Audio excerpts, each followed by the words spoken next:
Mesdames et messieurs, bonsoir. Il a réagi à quelques heures après sa condamnation par le tribunal de première instance de première classe de Cotonou. Lui, c'est Lionel Zinsou, ancien premier ministre de Boniaï, candidat malheureux au second tour de la dernière élection présidentielle face au président Patrice Talon. Lionel Zinsou a été condamné le vendredi 2 août dernier à 6 mois de prison avec sursis, 5 ans d'inéligibilité et doit payer 50 millions de francs CFA de dommages. Un verdict qui n'aurait pas surpris l'ancien Premier ministre béninois. Au cours d'une interview accordée à nos confrères de France 24, Lionel Zinsou a dit ce qu'il pense de cette décision de justice. Avant de donner la parole aux débatteurs, je vous invite à suivre cet extrait de un extrait de son interview, bien entendu.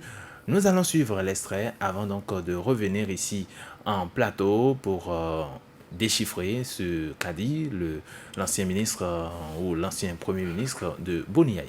Tout d'abord, la première question que j'ai envie de vous poser, est-ce que ce verdict était une surprise pour vous? Non, ce n'était pas une surprise parce que curieusement, il m'avait été annoncé ce verdict et je crois que j'ai appris en fait ce que serait ma condamnation avant que les juges soient saisis du sujet. Donc, quand vous dites qu'il vous avait été annoncé, monsieur? Oui, des mois à l'avance, si bien que au fond je l'avais expliqué à la radio, puis ça avait été beaucoup écouté sur les réseaux sociaux, puis dans un post sur Facebook aussi, parce que je trouvais que c'était mieux que l'opinion sache que nous avons eu des législatives le 28 avril dans le pays. Vous avez suivi la crise post-électorale, vos caméras étaient sur place d'ailleurs.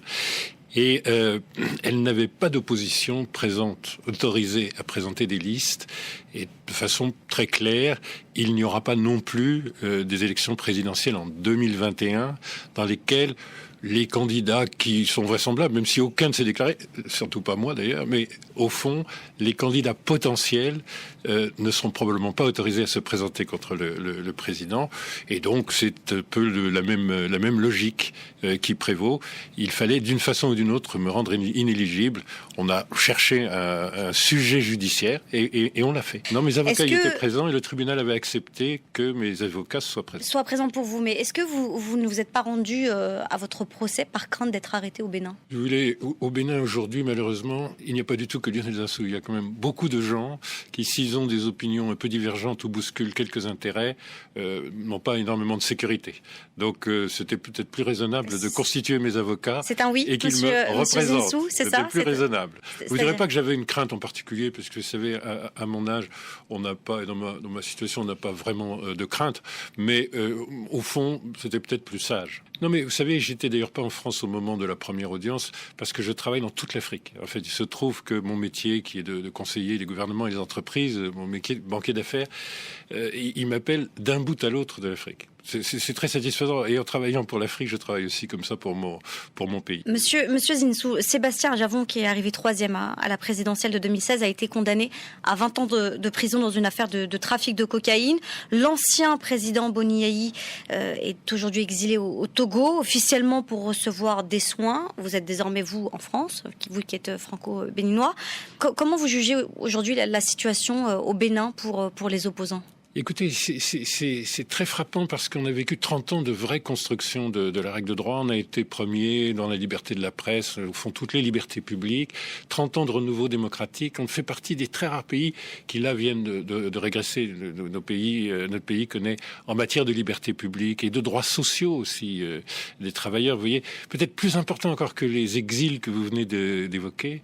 Il y a le fait que 18 000 enseignants sont menacés d'être licenciés, des choses comme ça. Donc, il y a une situation dans laquelle il y a une espèce de peur d'une certaine violence sociale et institutionnelle, et c'est complètement nouveau. La règle de droit dans notre pays, c'est ce qu'estime l'opposition, mais la plupart des observateurs internationaux, la plupart des journalistes, la règle de droit n'est plus en vigueur. Et au fond, mon procès, si vous voulez, il faut oublier Lionel Zinsou.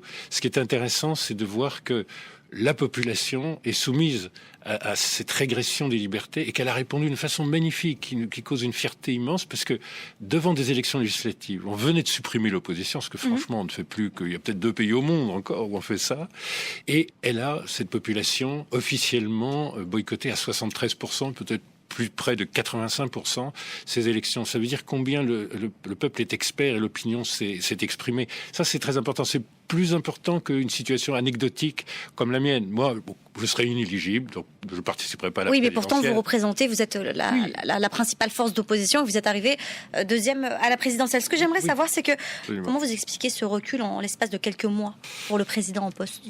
Je crois qu'il y a eu une désaffection liée à toute une série de mesures sociales singulières. On a fait déguerpir les commerçantes des rues. On a eu des problèmes avec la communauté musulmane à qui on a refusé la prière du vendredi en dehors des mosquées. On a eu des problèmes de droit de grève en supprimant le droit de grève à des professions entières, les plus grandes professions, enseignants et soignants. Donc, toute une série de mesures qui étaient présentées comme des réformes économique et sociale, à côté d'autres réformes qui étaient de bon sens, mais celles-là, c'était des réformes antisociales. Je crois qu'il y a eu une désaffection. Et le résultat des élections, dans les sondages, il était très clair. Les législatives allaient être une déroute pour le pouvoir. Et au fond, je crois que plus qu'une question idéologique, si vous voulez, c'est pas forcément l'idée. Un régime autoritaire, c'est mieux pour le développement. C'est plutôt une question pratique. Je vais perdre les élections immédiatement, au mois d'avril. Qu'est-ce que je fais? Et on a inventé ce système. On supprime l'opposition. Et en 2021, il y a un petit risque que ça recommence.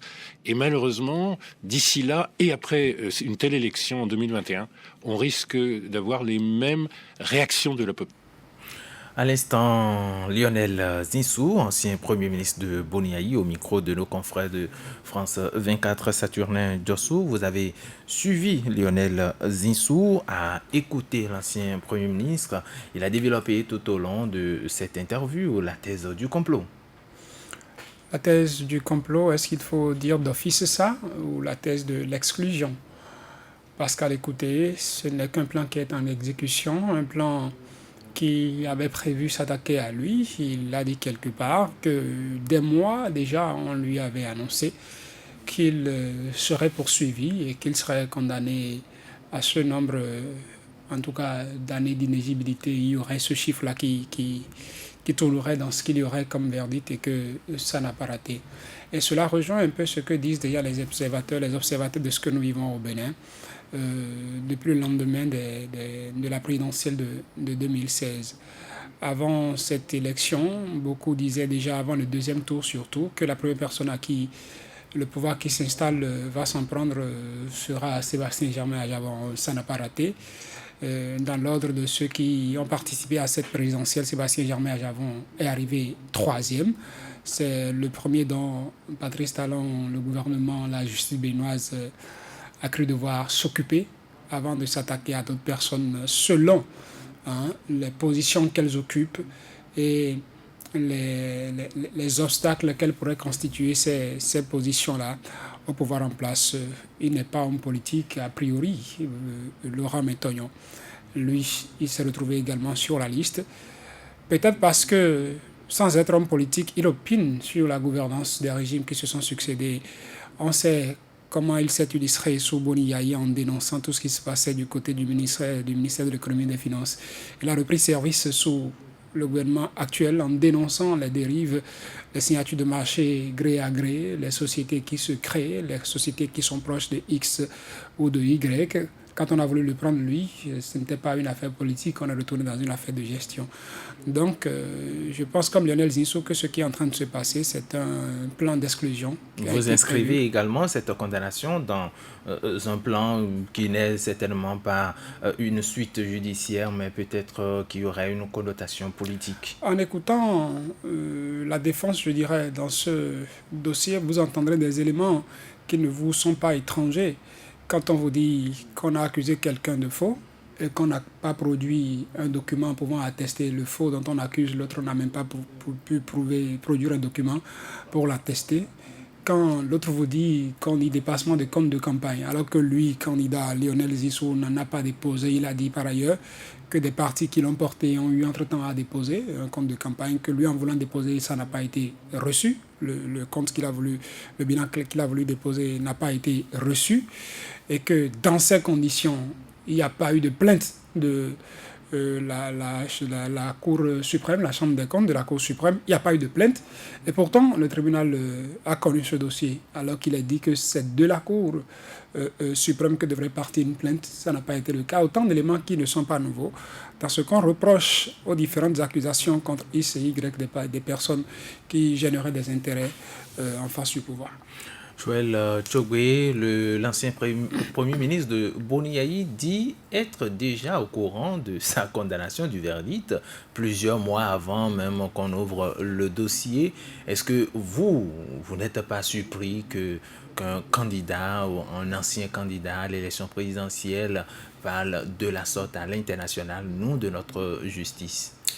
Vous savez, lorsque on atteint un certain niveau dans l'appareil d'État, lorsqu'on a occupé par le passé, on a été aux commandes, on a été aux responsabilités à un certain nombre d'échelles dans la nation, on a forcément des entrées, on a forcément une certaine facilité à pouvoir discuter, à pouvoir être informé également de ce qui serait en train d'être préparé contre vous ou contre soi, ou ce qui serait certainement en train de pouvoir donc être mis en œuvre comme plan, comme stratégie, comme entrave, comme également, même s'il y a des pots de banane qu'on voudrait donc vous glisser, il y a tout cela. Donc Lionel Zinsou, ce n'est pas un cul d'âme. L'homme débarqué au Bénin, 8 mois de la présidentielle, tout au moins, il a été quand même premier ministre du gouvernement de Boni-Yayi.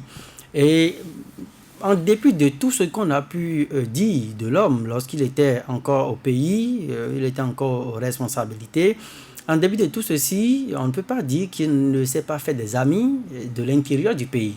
Déjà qu'avant même d'être nommé Premier ministre au Bénin, depuis son statut également d'homme politique, homme quand même connaisseur de la science économique, avec son activité, il côtoyait les milieux politiques sur le continent africain, donc forcément des ramifications avec son pays natal, le Bénin. Donc s'il en arrive aujourd'hui à dire à l'international que, avant même cette condamnation, qu'il avait déjà eu l'information quelques mois plus tôt qu'il serait forcément condamné et que l'objectif final c'était donc de l'écarter pour que, in fine, il ne soit pas en mesure d'être candidat en 2021 lors de l'élection présidentielle, c'est que forcément il a eu des informations et c'est se basant sur ces informations qu'il est allé affirmer cela à l'international. Maintenant, est-ce qu'il avait des raisons valables d'avancer effectivement une telle idée, et c'est là peut-être que le débat va s'ouvrir. Et en observant un peu la combinaison d'éléments qui se produit à l'interne, la série d'éléments qui se suit depuis quelques mois, quelques années au pays. Et quand vous regardez tout ceci, vous vous dites que oui, que de sa position, il pouvait effectivement soupçonner le fait que des mains invisibles puissent être donc en train d'actionner les leviers judiciaires, puisque lui-même il vous parle donc d'un sujet judiciaire en tant qu'alibi trouvé pour pouvoir l'écarter. Parce qu'à la fin, de quoi nous parlons? Lionel Zinsou, s'il met pied au Bénin, parce que lui-même il a dit, on lui demande est-ce qu'il va retourner au Bénin, il dit qu'il va retourner au Bénin parce que, en tout cas, contrairement à d'autres personnes, à d'autres Béninois, on ne lui a pas encore renié, bien dénié son existence juridique en tant que Béninois. Donc, il n'est pas privé de ses papiers. Il peut venir au Bénin quand il le souhaitera. Il est en sursis. Il est en sursis. Il peut venir au Bénin, mais il ne sera pas coffré. Il est en sursis. Il ne sera pas coffré comme d'autres aujourd'hui qui savent que dès qu'ils vont mettre pied au Bénin, que la première destination, c'est la prison. Donc, Lionel Zinsou a été condamné avec sursis. Donc, au fond, ce n'était pas pour moi une condamnation, une intention, une logique de l'enfermer. Parce que quand vous voyez un peu correctement ce qui se passe, la plupart des gens qui ont été enfermés, qui ont été écroués en prison, sont des gens qui, effectivement, ont pris une certaine position critique vis-à-vis du pouvoir de la rupture et qui n'ont pas cru devoir d'étaler, qui n'ont pas voulu quitter le pays, qui comme on le dirait, un peu comme face à la puissance du feu, vous vous amusez à vous frotter avec cela. Là aussi, vous confirmez ces persécutions des opposants. Est-ce que je vais confirmer la persécution des opposants? Parce que n'oubliez pas que quand on poursuit un opposant, il y a toujours un sujet judiciaire qui est agité. Et c'est le même cas pratiquement. Sauf que quand vous voyez comment les procès se déroulent, Saturnine a rappelé tout à l'heure les conditions dans lesquelles on a fini par prononcer donc la condamnation de Lionel Zinsou, est-ce que les droits de la défense sont respectés? Est-ce que les droits à un procès équitable sont respectés? Est-ce que les avocats ont pu plaider convenablement? Est-ce que ceux qui devaient être les plaignants ont pu effectivement jouer leur partition? Est-ce que le condamné, la présomption d'innocence dans ce genre de dossier a été respectée? Autant d'éléments aujourd'hui qui constituent comme une bulle des droits humains qui, de loin, on peut les soupçonner. On peut soupçonner que nos juridictions actuellement sont en crise quelque peu avec le respect de ces droits humains qui sont des droits fondamentaux, qui sont reconnus, qui sont sacralisés même par le droit international. Donc, quand vous voyez tout ceci, les accusés, quelque part, ont une certaine crainte de pouvoir faire face aux juridictions au Bénin. Et parce que, justement, depuis quelques années, surtout quand c'est l'État qui vous poursuit, et ça, ce n'est pas un procès d'intention, si c'est l'État qui vous poursuit en tant que citoyen, la plupart donc de ceux qui sont poursuivis, mais qui ont été poursuivis, finissent toujours par être condamnés. Et c'est ce qui font peut-être aujourd'hui les poursuivis à détaler du Bénin, à ne plus forcément croire en ces juridictions-là. Maintenant, il revient encore une fois aux juges, aux juridictions de travailler à ce que la confiance puisse renaître entre les justiciables et ces acteurs. Alors, vigile à Rancé, Lionel Zinsou dit ne pas être surpris par ce verdict qu'il connaissait d'ailleurs bien des mois à l'avance. Alors, quand vous entendez ça, qu'est-ce que cela suscite en vous? Quelles sont les interrogations que cela réveille en vous? Il dit qu'il connaissait, non seulement il connaissait, il affirme avoir été informé lui aussi, on le lui a dit que ça va s'opérer. Et donc, qu'est-ce que ça suscite à moi? Le chef de l'État l'avait annoncé, lui encore candidat, disait qu'il faut changer les choses au Bénin parce que président de la République dans un régime présidentiel fort, trop fort, eh bien, le président pourrait faire ce qu'il est en train de se passer aujourd'hui, pour ne pas désigner un auteur. Et donc, l'élimination des challengers était facile et ça passait par un certain nombre de manœuvres. Et malheureusement, on le constate aujourd'hui que, eh bien, avant Lionel Zinsou, il avait un certain nombre, n'est-ce pas, de challengers ou challengers potentiels. Sébastien Adiavon, Komé Koutié, bien d'autres, n'est-ce pas, et ceux-là qui ont pu ou auraient pu, n'est-ce pas, déranger la gouvernance de Patrice Talon, pouvoir, n'est-ce pas, expliquer, faire la pédagogie aux Béninois. Ceux-là également, on connaît leur sort. Donc, pour moi, c'est très clair, il a affirmé, et malheureusement, ça se déroule. Et quand vous écoutez, vous discutez avec, n'est-ce pas, les acteurs du pouvoir, ils vous disent que Lionel Zinsou, c'est réglé. Maintenant, ils ont d'autres objectifs.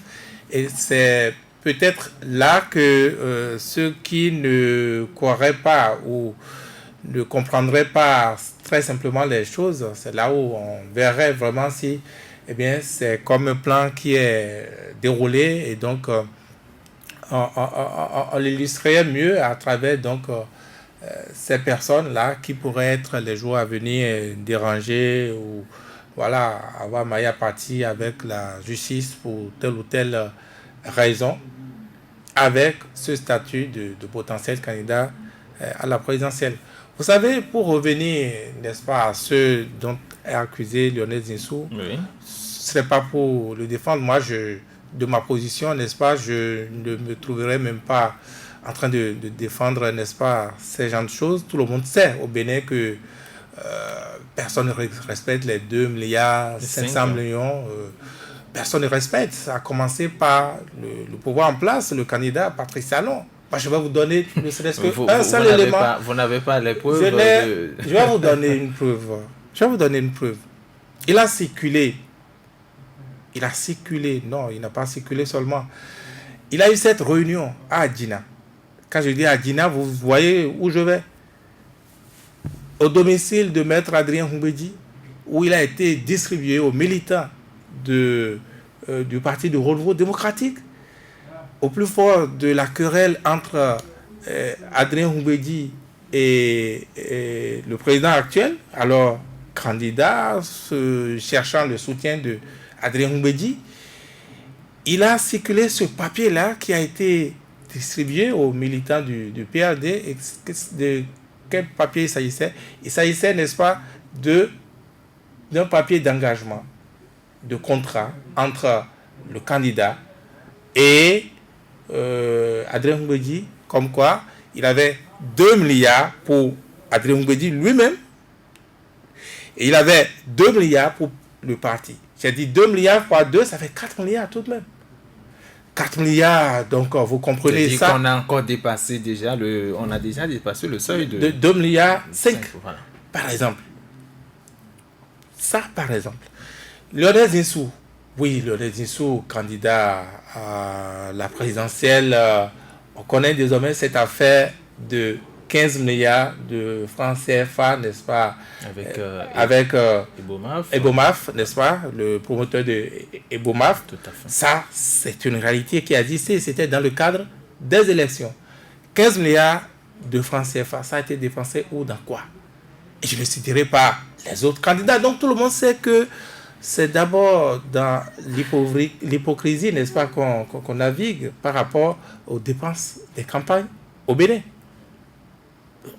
On le sait très bien. Donc, le problème, ce n'est pas... Voilà. Ce qui gêne, il y a par exemple le maître Robert Dossou, avocat de Lionel Zinsou, qui dit par exemple que cela fait 55 ans qu'il pratique le droit et qu'il n'a jamais vu ça.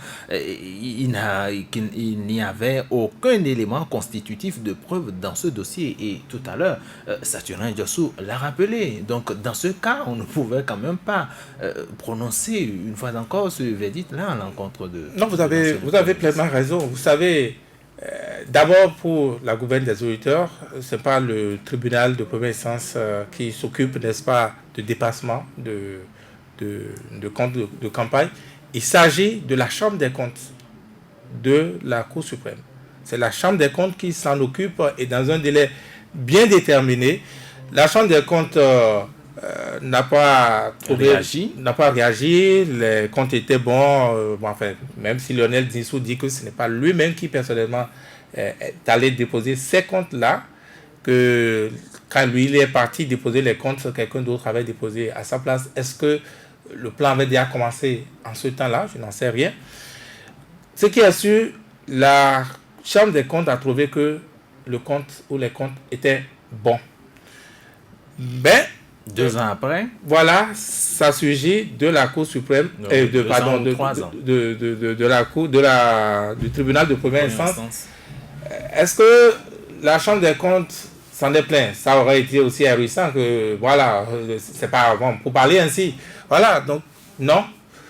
Mais alors, dans ces genres de pratiques, on sait que devant la justice, le minimum, c'est quand même la preuve.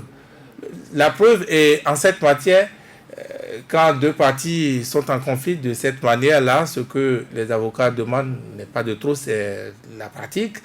Vous échangez les pièces. Tout à fait. Vous échangez les pièces et donc il n'y a pas eu cet échange-là. On n'a pas vu les preuves qu'on oppose, n'est-ce pas, à Lionel Zinsou, mais on l'a condamné quand même. Bon, voilà, donc pour moi, il ne faut pas aller trop chercher. C'est comme j'ai commencé. Le candidat d'alors l'avait annoncé et puis ça se réalise. Saturnin Dossou, à voir de près, on se dit c'est la justice béninoise qui finalement se retrouve dans de beaux draps. Elle se démène pour, en tout cas, est-ce qu'il faut dire la tête du client? Parce que quand vous voyez Lionel Zinsou être en train de s'en sortir avec ça, au pire des cas, je l'ajoute parce que Maître Robert Dossou a bien dit que Il y aura appel. Il y aura appel à propos, et je crois que l'appel a été interjeté quand on écoute Lionel Zissou dans sa déclaration, que je crois le jour même ou le lendemain, il y a eu déjà cet acte-là qui est posé. C'est quand même amical, hein. 6 mois de prison avec sursis, 50 et quelques 50 millions de francs CFA. 50 millions de francs CFA avec tout ce qu'il y a autour. Par rapport aux autres 20 ans d'emprisonnement. 5 ans pour d'autres. 5 ans pour d'autres et autres. Et même cet aspect de la chose pouvait se comprendre. Ce qu'on peut appeler tacle amical à Lionel Zissou, le rendre inéligible, qu'il ne soit pas présent en 2021, c'est amical à mon avis. Et ce n'est pas par hasard, ce n'est pas anodin.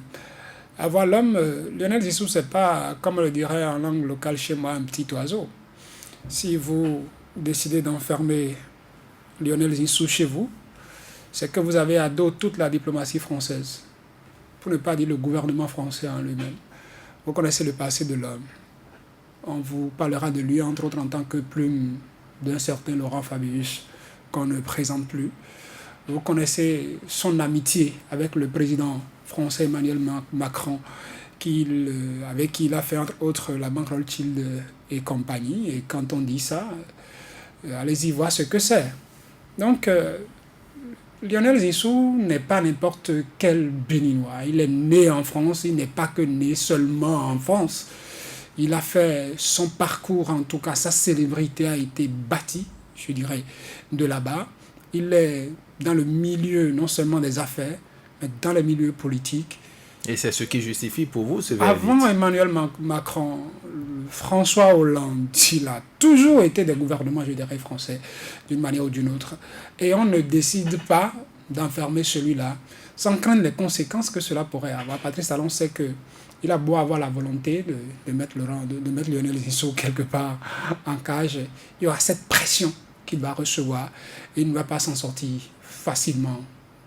Je dis, il ne va pas s'en sortir, je dirais que le Bénin ne va pas, le gouvernement ne va pas s'en sortir facilement. Alors, il faut donc ce que j'appelle tacle amical.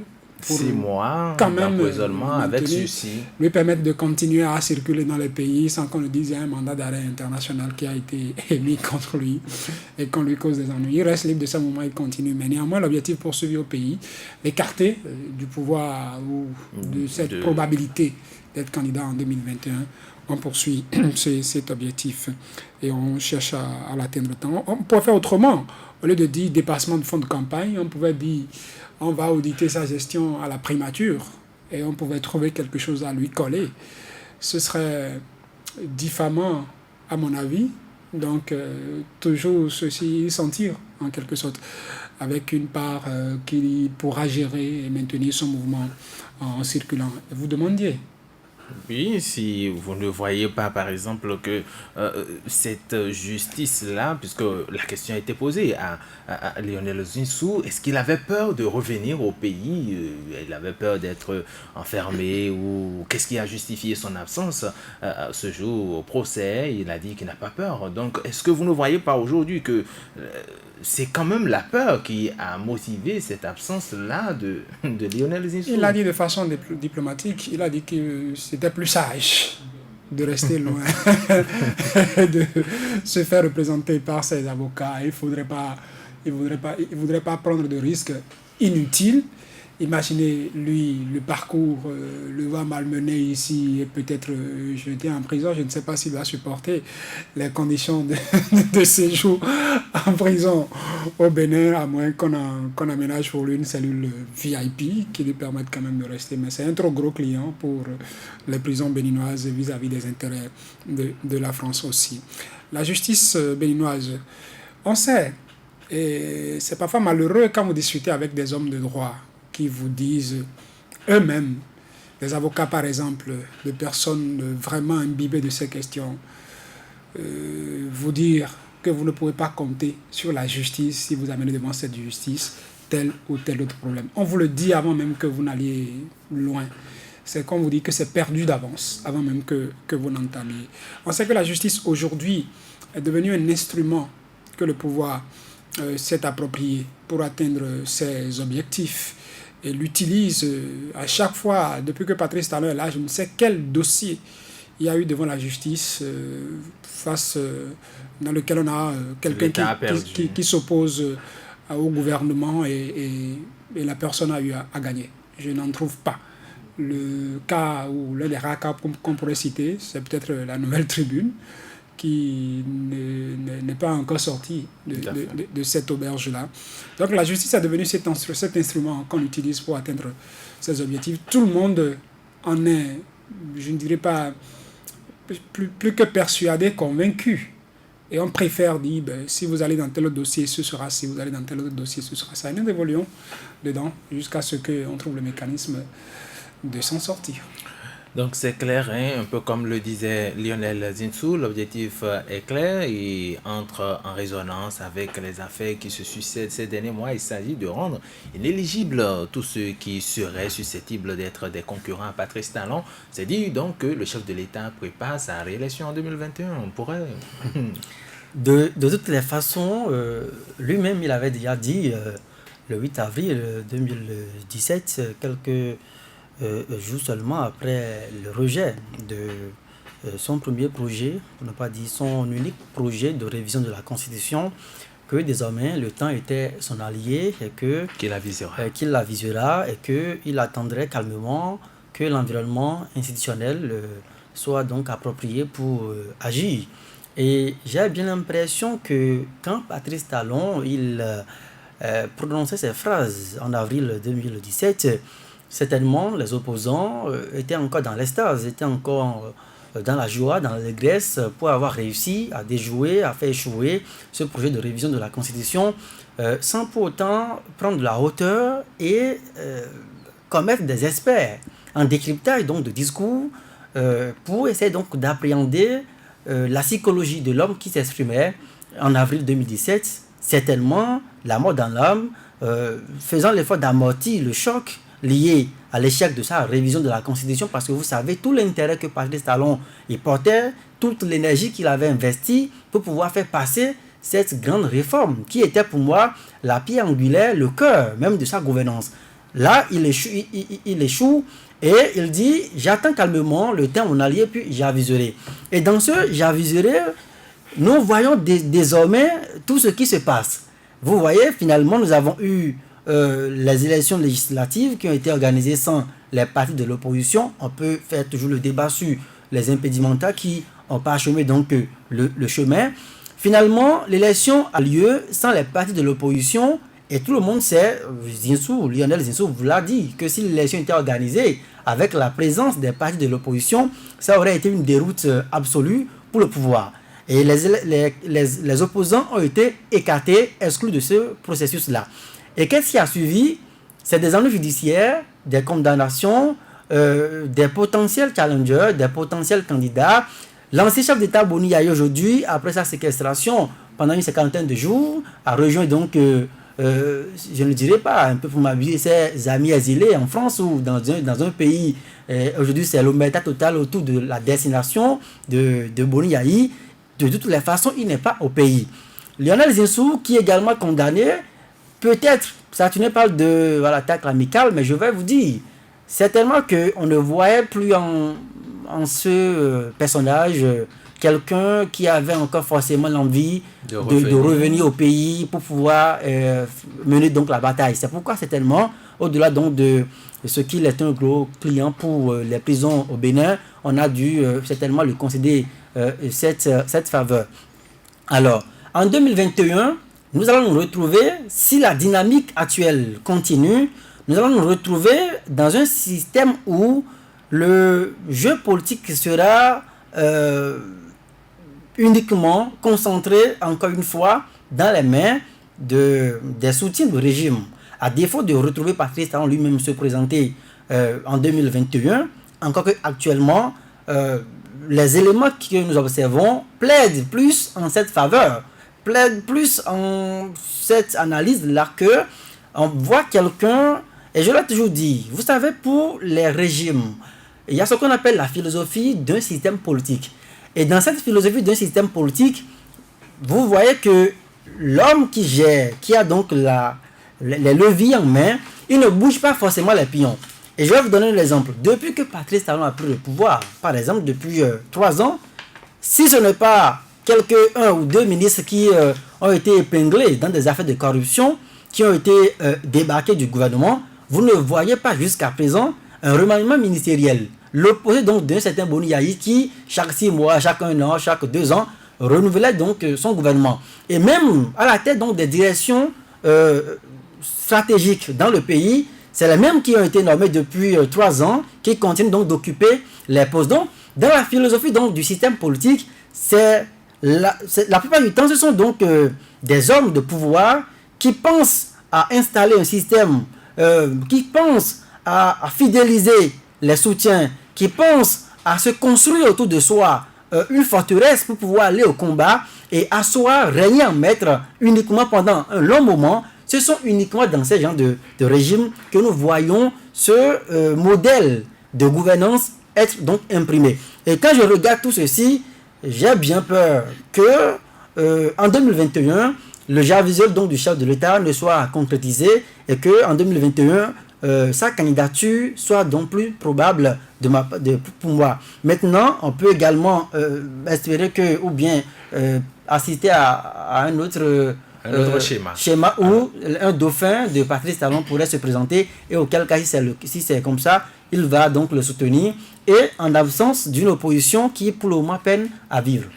C'est ça, Sébastien. Jamais Adjavon, Vigile avancé est désormais écarté. Et comme Ekouti, on le sait également, écarté ou pour le moment ne peut en tout cas pas revenir au pays. Nous avons désormais le cas Lionel Zinsou. Le terrain visiblement est balisé pour la réélection de Patrice Talon en 2021. Oui, disons, tout est fait pour cela. Vous n'avez pas cité cet arrêté-là qui, comme par hasard, n'est-ce pas, note dans son contenu toutes les pièces qui, en principe, entrent dans, enfin, pas toutes les pièces, la plupart de ces pièces-là, ces actes qui sont demandés pour la candidature, aussi bien la présidentielle que d'autres élections, qui ne peuvent pas être délivrées. Cela ne vient que couronner, n'est-ce pas, disons, les ennuis judiciaires que ces personnes-là avaient déjà. Et bon, rien n'est fait au hasard. Et surtout avec le pouvoir actuel, Patrice Talon, on le sent encore mieux, n'est-ce pas? Il connaît la psychologie de l'électeur béninois. La psychologie de l'électeur béninois, toujours dans l'élimination, à la limite dans la vengeance. Comme écoutez, c'est réglé, ou presque pareil pour Adjavon. Mais alors, si vous faites bien attention, vous entendez de plus en plus les Béninois dire le schéma Zinsou. Le schéma Zinsou. Quand ce n'est pas Patrice Talon, c'est Zinsou. Donc, la meilleure correction à sonner, n'est-ce pas, à Patrice Talon aurait été de ramener Zinsou et le faire président, tout comme lui également a été fait président face à Boni Yayi, dont les Béninois ne voulaient plus. Donc, il le sait très bien et donc, il évite ce combat-là, il le règle. L'essentiel, ce n'est pas les 50 millions d'amendes, ce n'est pas non plus les 6 mois de prison avec ceci. De toute façon, il n'y a aucune élection qui vient dans 6 mois et avec son éligibilité, il n'a aucune chance d'aller à une pareille élection. Donc, les 6 mois, c'est pour rien, n'est-ce pas? Donc, ça allait se faire ainsi, et comme vous l'entendez déjà, Lionel Zinsou, c'est réglé. C'est réglé. Vous n'allez pas oublier ce contexte quand même, n'est-ce pas, avec le schéma, quand vous le prenez aujourd'hui. Vous dites, dans tous les cas, je pense que c'est pour se donner plus d'assurance, parce que on ne le voit pas venir. Mais la présidentielle à venir, oui, il n'aura pas de challenger, vraiment, il n'aura pas d'opposition, il n'aura pas de front contre Patrice Talon. Mais dans tous les cas, même s'il en avait, c'est pour quelle chance? C'est pour quelle chance? Tout le monde a oublié que la liste électorale à venir, que c'est À partir du RAVIP. Non, même non, laissons même si c'est pas RAVIP et que c'est toujours la LEPI. Voilà. La LEPI, on sait comment ça se constitue. Comment on va constituer le COS LEPI à venir?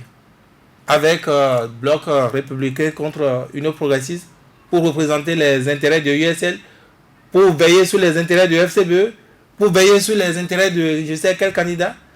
Mais même déjà là, à partir de la liste électorale, il n'a pas match. Bon, ok.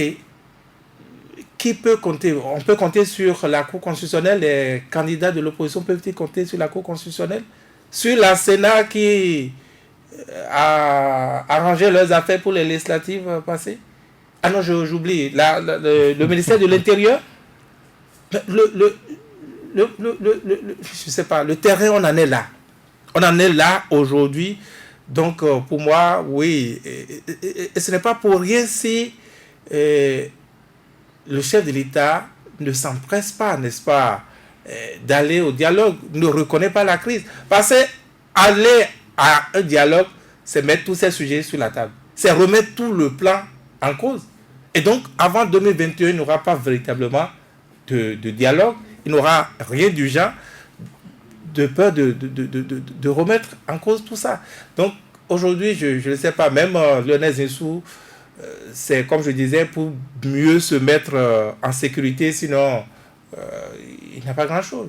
Il n'y a pas grand-chose. Il n'y a pas grand-chose. Alors, le terrain est aujourd'hui tel que, eh bien, j'ai vu, et ça m'a souri, mais c'est pas seulement pour faire sourire.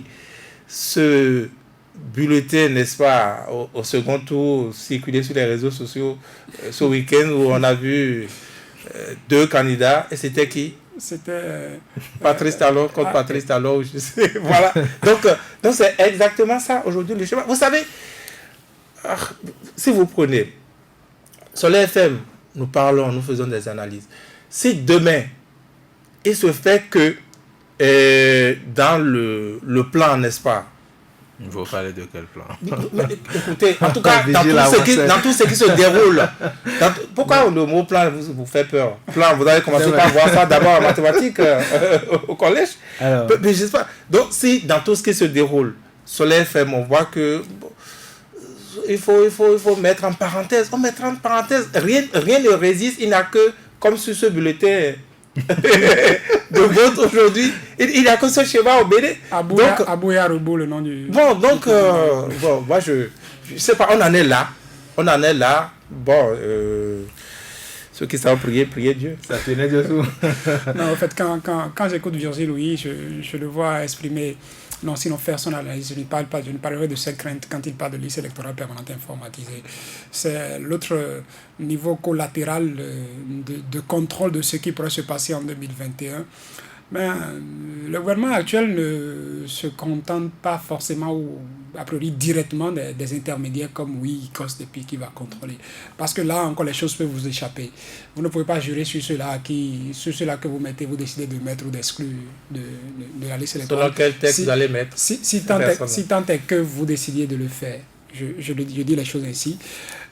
Le pouvoir veut contrôler les niveaux qui me sont plus importants. Assemblée nationale, le contre-pouvoir, il faut les exclure de là-bas, il ne faudrait pas qu'ils soient l'obstacle. Et puis paf, ça a été fait. Le prochain niveau, c'est quoi? 2021, on y va, on commence à faire ce qu'il faudrait pour qu'on ait un candidat, soit soi-même, on l'a déjà dit. Un peu comme ce qui s'est passé à l'Assemblée, une liste unique. Pour qu'on soit réélu, ce n'est pas ce que vous avez fait, c'est votre capacité à maîtriser les grands électeurs, à empêcher la compétition. Et même sur ce dernier arrêté interministériel qui a nourri les polémiques, c'est un peu ça. Vous prenez du recul, vous trouvez que finalement, le talon d'Achille du gouvernement se trouve dans ces décisions qui sont prises, en quelque sorte. Quand on interdit, avec l'arrêté interministériel, la délivrance de certaines pièces que Vigile vous a rappelé tout à l'heure, la plupart sont des intrants, sont des pièces qu'il faudrait présenter pour aller à des élections. Et on sait que l'élection qui arrive, c'est au-delà des locales, communales et municipales, c'est la présidentielle. Et quand vous dit qu'il a interdit à ce qu'on vous délivre ces pièces, et comme vous dit... Jusqu'à la carte d'électeur. Et comme vous dites par la suite que... En tout état de cause, quand on vous les aurait délivrées, ces pièces seraient de nul effet. c'est dire quoi?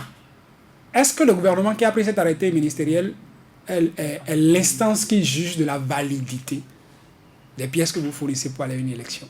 Vous n'adressez pas les pièces au gouvernement pour aller à une élection. Vous constituez vos pièces, vous les adressez, vous allez déposer votre dossier à la Commission électorale nationale autonome. Le gouvernement contrôle-t-il la Commission électorale nationale autonome en déclarant, en disant que si vous délivrez les pièces seraient comptées comme nulles? Est-ce qu'il contrôle la Cour constitutionnelle aussi?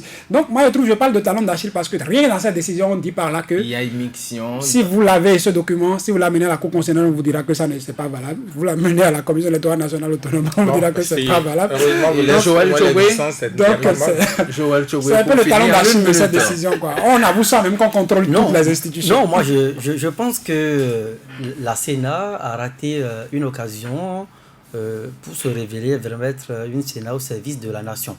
Ailleurs, on pourrait assister face à ce qu'on appelle aujourd'hui l'arbitraire, l'injustice, à ce qu'une Sénat puisse s'opposer à appliquer des décisions iniques et cyniques. Mais cette Sénat a foncé tout droit et s'est alignée sur la volonté d'autres institutions. Et en 2021, c'est un autre tournant. J'espère que les craintes d'être déférés devant la criette, parce qu'il y a cette affaire d'argent partagé pour aller faire enterrement à gauche, à droite, ne fera pas que, par exemple, ce qu'il dénonce, que la Sénat puisse recevoir, s'il y a des personnes qui détiennent des pièces, que la Sénat puisse les recevoir et les considérer comme des pièces valables. De toutes les façons, pour moi, si l'opposition actuelle ne se réorganise pas, en 2021, que ce soit contre Patrice Talon ou contre Patrice Talon, je pense que l'opposition aura encore ses yeux pour pleurer. Merci à vous, Vigile Avancé, pour conclure en 30 secondes. Non, moi je parle de moins en moins de l'opposition, vous allez le constater. Parce que je ne sais pas si de l'opposition aujourd'hui s'assombrit. Je ne sais pas si l'opposition, elle existe déjà. Je ne sais pas si elle existe. Je ne sais pas si ce n'est pas sa faute si elle n'existe pas. Je ne sais pas si en parlant d'elle, je ne lui fais pas davantage mal, je ne lui assène pas plus de coups. Et donc, quand je veux contribuer au bien, j'oublie l'opposition. Mesdames et messieurs, c'est déjà la fin de cette émission. Ce qui est gênant, ce n'est pas que j'ai été condamné. Ce qui est grave, c'est qu'actuellement, des gens ont peur qu'un arbitraire s'est installé au Bénin. C'est sur cette citation de Lionel Zinsou que je mets thème à cette émission. Vous appropriez la citation, c'est finalement votre position. Bon, écoutez, bonne soirée à tout un chacun. On se retrouve demain pour un autre numéro de votre émission, L'Intégrale.